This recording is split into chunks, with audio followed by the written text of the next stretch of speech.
Charlie here. Today I'd like to rant on how difficult ambient weather is to log in.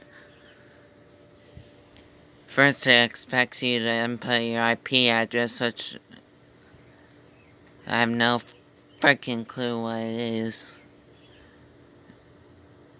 And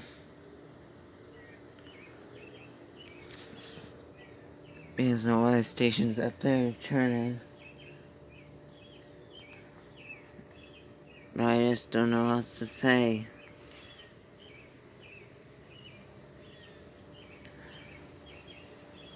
I just thought I might share this video real quick because how horrible it is to log in. It's a pain in the butt.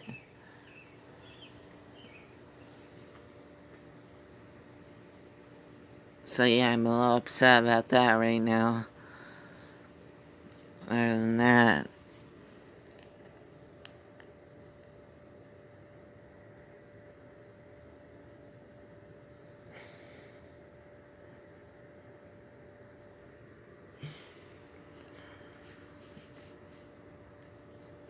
but yeah, I was looking at my watch right here.